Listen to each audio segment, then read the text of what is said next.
Yo, what's going on everyone? Welcome back to the channel. Today, I was thinking I was gonna talk about partying at CU Boulder. This is literally already one of my top search terms on YouTube, and I haven't even made a video about it, so I thought, you know what, let's just go for it. This is another one of those dilemmas on if the content makes the algorithm or if the algorithm makes the content.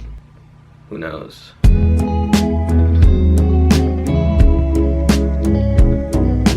Okay, so frat parties. One thing you really need to know about frat parties. For boys, you're probably not gonna get in.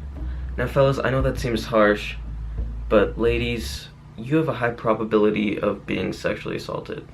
Now I know I say that kind of lightheartedly. It's only because it's the best way I feel like to express my concern for a very real thing that could happen.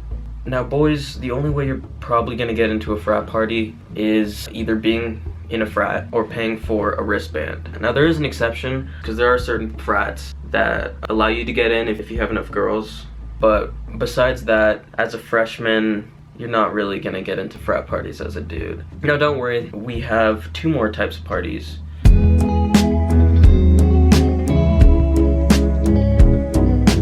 Okay, house parties. So these are pretty simple. Obviously, it's just if you know some guy with a house or an apartment, you go to their house when they're throwing a party.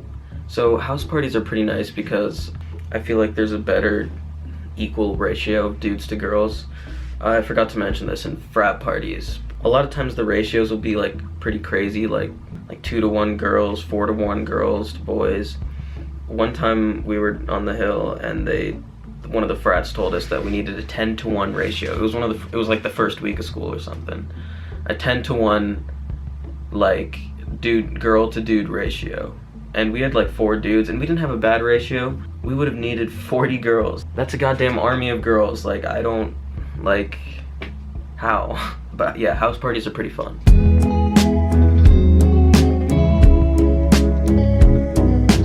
Dorm parties. Okay, so the problem with house parties, you can't be going, you know, every single night somewhere. I feel like this is where everyone lands to an extent, you know. Obviously you go out to house parties every now and then, and you go out to a frat party when you get the chance. But I feel like the best thing to do and the best moves to make for like long term is to find a group of friends and find someone who has a big dorm, because you know, that's what it's all about, just having good times with your friends in the dorms. Now, dorm parties do have a slight risk involved, a little more than the others. Obviously, you have to watch out for the MIPs. So the MIPs, that's just a general term. I can't give you all the MIP rules because you're gonna have to figure out most of that yourself, but I can give you the basic one. MIPs knock like this. That's the MIP knock. This is the non-MIP knock.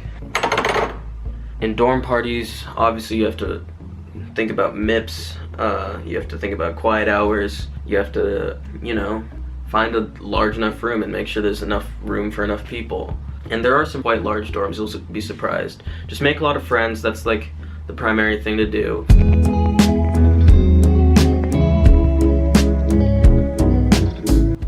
Okay, and finally just my general tips. So you're gonna definitely party it out beginning of the school year, like really hard. You're gonna go hard pretty much every day, but you're eventually gonna hit that, you know, point where you realize that you don't really have any hobbies and you don't really do anything for fun besides partying and then like school, you know, that's literally your entire life. So then you start diversifying later in your freshman year, and I feel like that slowly happens to everyone. Alright, so those are just my tips on everything, how to survive college parties, whatever. Hit that subscribe button, please, and I'll see you guys in the next one.